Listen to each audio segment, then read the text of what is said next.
So the full context of the situation, of course, is that Trump declared MS-13 and Nicaragua gang members to be terrorists.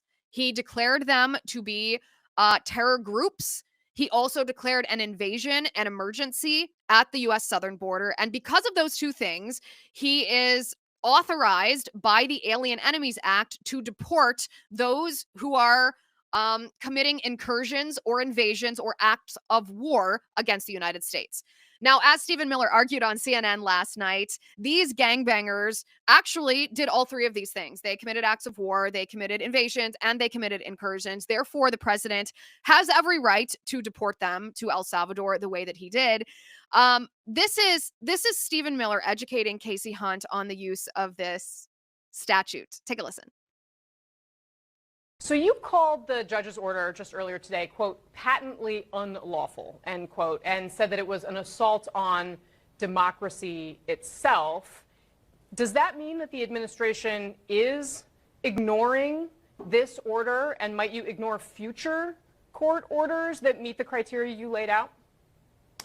The President of the United States and his administration reserve all rights under the Constitution to conduct national security operations in defense of the United States. The Alien Enemies Act, which was passed into law by the founding generation of this country, men like John Adams, was written explicitly to give the president the authority to repel an alien invasion of the United States. That is not something that a district court judge has any authority whatsoever to interfere with, to enjoin, to restrict, or to restrain any way. You can read the law yourself. There's not one clause in that law that makes it subject to judicial review, let alone district court review. So, Stephen, when you say that this person has no authority at all, this is how our system works. It starts with these judges and then continues up. At what point does it become, in your view, legal for the justice system to be looking at this and making a judgment? And I fail to see how there's any other way but to start with where we're starting here before you get to eventually the Supreme Court. Well, so first of all, there's a term in law, justiciable. This is not justiciable. In other words, this is not subject to judicial remedy. When the president is exercising his Article 2 powers to defend the country against an invasion or to repel a foreign terrorist that is unlawfully in the country, he's exercising his core Article 2 powers as commander-in-chief. Is Venezuela invading the U.S.? This is a very important point. This is a Title 50 authority. It's a commander-in-chief authority. So just to ask you a simple question, you talk about how the system works. Does a district court judge have the right to direct or enjoin troop movements overseas? Yes or no? Well, Stephen, my question... Oh, no, if you could answer my question first, in other words, is Venezuela invading our country in a way that would apply this way? So I'll answer yours and you'll answer mine. Under the terms of the statute, Tren de Aragua is an alien enemy force that has come here as detailed at length in the proclamation at the direction of the Venezuelan government. The statute says that a president has the ability to repel an invasion or predatory incursion that is directed by a foreign state government. or a government, right? Are they a state or a government? This would be, yes, it is documented that TDA was sent by the Venezuelan government in the proclamation. And here's an even more important point. Under the Constitution, who makes that determination? A district court judge elected by no one, or the commander-in-chief of the Army and Navy? The president and the president alone makes a decision of what triggers that determination. So do you then think we are actually at war with Venezuela, the nation-state of Venezuela? You're not hearing me and you're not understanding me. Read the statute. Alien Enemies Act, 1798. It says if a predatory incursion is perpetrated by a foreign government. So it lists three qualifying actions. It could be an act of war. It does say in the very beginning there has to be a declared war against a nation or a state. That's what it says. No, wrong. Look up the statute. It's on my account on social media. That's actually where we found it. Okay, wait a second. Pause it right there. Pause it right there. It says, hold on a second. This is perhaps the most underrated moment of this entire exchange. First of all, Stephen Miller is so smart. I actually think that Stephen Miller, by the way, is a genius level like Elon Musk, just in a different way, in policy way versus maybe innovation like Elon Musk. But this is one of the most underrated moments of the entire exchange. Is Kasie Hunt is trying to act like she's familiar with this statute herself. And he goes, read the statute. And he goes, I have it posted on my social media. And she goes, that's where we found it. That's where we found it. So they had never read the statute until suddenly they claimed to be experts on it and about it. They never actually accessed it. They got it from him in order to try to refute it. These people, as I said, it was a side comment that she made that I feel like we have not properly appreciated the depth of the stupidity of CNN. Yes, Stephen, we didn't even know of the statute until we found it on your social media. Thank you for posting. Okay, we can roll the tape. Predatory incursion or an invasion. The statute delineates 3 criteria for triggering the Alien Enemies Act. One is an act of war, which, by the way, an invasion is an act of war, but put that aside. One is an invasion, which this is. One is a predatory incursion, which this is. So it actually meets all 3 statutory criteria, but with respect to this particular statute, the proclamation is utilizing the incursion and invasion language in the statute. So, but this is a very important question, because no, hold on. It's a very important question. You said the way our system works is the President of the United States commands the armed forces of the country, commands the foreign policy of the country, and that's subject to district court review. That is fundamentally untrue. I never said that, Stephen. I did not say. That has never been true. This was not a military operation. A district court judge can no more enjoin the expulsion of foreign terrorists to foreign soil that he can direct the movement of Air Force One, that he can direct the movement of an aircraft carrier, then he can direct Marco Rubio to engage in diplomacy in a country or not. Do you think the Supreme Court has any say over this or not? Like, does the Supreme Court of the United States have any say over the things that you were just outlining right here? I believe what the Supreme Court will say is what I just said, which is that the president's conduct here is not subject to judicial review. Okay, but you are acknowledging that they do, in fact, have a say here, even though you think they may agree with you. What we are expecting is the Supreme Court to say what has always been the case, which is when the president is using his powers as commander-in-chief, those determinations are not subject to judicial review. In other words, the president's designation of Trinidad as a foreign terrorist organization and as an alien enemy are part of his inherent plenary authority. There is no way. At what point in the system, Stephen, how are you going to expel? Hold on. How are you going to expel illegal alien invaders from our country who are raping little girls, who are murdering little girls, if each and every deportation has to be adjudicated in a district court judge? That means you have no country. It means you have no sovereignty. It means you have no future. It is fundamentally incompatible to have a country and have individual expulsions adjudicated by a single district court judge. I'm just trying to figure out at what point in the system do you, because what does the Trump administration believe? Because we do have separation of powers in this country. I hear what you're saying. Yes, you're saying separation the district of powers. Court does not this is the judiciary have interfering Stephen, in the executive function. That is the separation of powers. That is the separation of powers. Did you ignore the judge's order here because you thought you could? So the judge's order and the actions taken by the Departments of Defense, Justice, and Homeland Security are not in conflict. And the Department of Justice has been clear that they are not in conflict. But so you think that you did go along with the order that the judge put out? You do not think that the Trump administration defied this order? As the Justice Department said, there is no conflict between the judge's order and the actions taken by the departments I just listed. But I'm making a deeper and more fundamental point. Yeah. The district court if you don't have to follow it, why didn't you? The district court has no ability to in any way restrain the president's authorities under the Alien Enemies Act or his ability to conduct the foreign affairs of the United States. Let me paint a picture for you.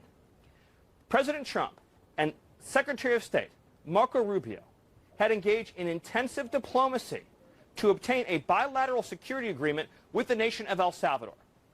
If a district court judge can join that bilateral security agreement, then we do not have a democracy. Stephen, you've made your argument. We do not have a foreign policy. We've heard you say this. Did you ignore, did the administration ignore the order from the district judge? It's a simple question. I've answered it. I've answered it because the Department of Justice has made a filing in the court. But let me make another point. The judge, in this case, put the lives of every single person on those aircraft at risk. Did he know how much fuel was in those planes? Did he know the flight conditions? Did he know the weather conditions? Did he know how many crew hours? Did he know the need for crew rest? Did he know any of that? No. This Okay. judge violated the law. He violated the Constitution. So do he you defied think that the the system of government that we have in this country. Because that does seem to by be the what way, you're Okay, arguing. okay, these all right. same Let's stop it district right court here. judges- There is one word to describe this woman on CNN. There is one word to describe her. Are you ready for this? Obtuse. She is being deliberately, willfully obtuse. Stephen Miller is incredibly respectful to her. He is educating her. He's actually talking to her as a professor would talk to a student. He is simply transferring information of which she is completely ignorant, and yet none of it's penetrating. None of it is filtering into her mind. Nothing. All she wants to say is to get her little talking points in. Well, are you just defying the order because you think you can get away with it? Lady, listen to me.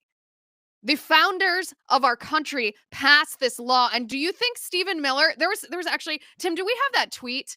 That really funny tweet. Someone said, listen, the last 4 years, this is a paraphrase of this tweet, the last 4 years while the Democrats and the Biden administration were busy torching the cities with Black Lives Matter and being Antifa, Stephen Miller in his nightcap was scrolling through line by line, 18th century laws, at his wooden desk at night, lit only by a single candle. Do you think that there's one detail of this statute that he's not an expert on? And I think that's actually accurate. Kasie Hunt had never even heard of this until Stephen Miller posted it on his social media 10 minutes ago, and Stephen Miller is an expert. Here's the thing about that judge. So Judge James Bozeman, we have shocking information about his background, which is very pertinent to the order that he gave. This illegitimate order. He is an inferior court judge. That word inferior means it is a federal judge below the Supreme Court. Our Constitution does not mandate that we even have inferior courts or a federal court system. Our Constitution only mandates that we have a Supreme Court. Congress is then allowed to establish a federal court system. Judges like this judge are supposed to help Supreme Court justices, but their jurisdiction is limited, which means that they are supposed to only rule on cases that impact the individual before them. It is not supposed to be precedent-setting rulings or rulings that apply to anyone else. Certainly not nationwide injunctions. And it's the Supreme Court's role to rein in judges when they are abusing their authority, when they are acting outside of their authority. And we'll get to this in a moment because Supreme Court Justice John Roberts is saying that the idea of impeaching Judge James Boasberg for his abuse, for stepping outside of the scope of his authority, Justice Roberts said that that's inappropriate to talk about impeachment. We're going to get to that in a moment too. And it's very important because impeachment of a judge who is stepping outside of his authority on the judiciary is actually the recourse for a judge who is abusing his power. And yet the Chief Justice of the United States said this, and I quote, "For more than 2 centuries, it has been established that impeachment is not an appropriate response to disagreement concerning a judicial decision. The normal appellate review process exists for that purpose." Well, it's like Chief Justice John Roberts doesn't understand our judicial system, which seems funny for someone who's the Chief Justice of the Supreme Court of the United States, because impeachment actually is the remedy for when a judge is behaving inappropriately. In fact, Josh Hammer, legal scholar, friend of the show, Josh Hammer posted and said, major WTF development here. The Chief Justice is wildly out of line. Impeachment is always an inherently political process. Sean Davis of The Federalist writes, for more than 2 centuries, the question of whether to impeach judges has been left solely to the elected representatives of the American people. John Roberts has no say in the matter, regardless of how much he wishes otherwise. Our Constitution gives John Roberts no power whatsoever when it comes to judicial impeachment. And it certainly doesn't give him the power to reject congressional impeachment when and if it comes. In fact, this unbridled arrogance from Roberts is the precise reason judicial impeachment is now being demanded for rogue judges. Had Roberts done his job, and this, by the way, is the most important point that Sean Davis makes, had Roberts done his job and restrained inferior judges from overstepping their bounds and claiming for themselves authority and power which does not belong to them, we would not find ourselves in this predicament. These calls are happening precisely because of John Roberts, not in spite of him. What John Roberts needs to understand right now is that his continued cowardice in the face of lawless judicial insurrection against the elected government of the people, not rightful criticism of judges, is the fatal threat to the legitimacy of the judiciary he idolizes. Davis says the more he acts like a craven politician, the more we are going to treat him like one. A smarter man than him would understand that the moment the Chief Justice is viewed more as a slimy politician than a fair judge, it's over for him and for his precious judiciary.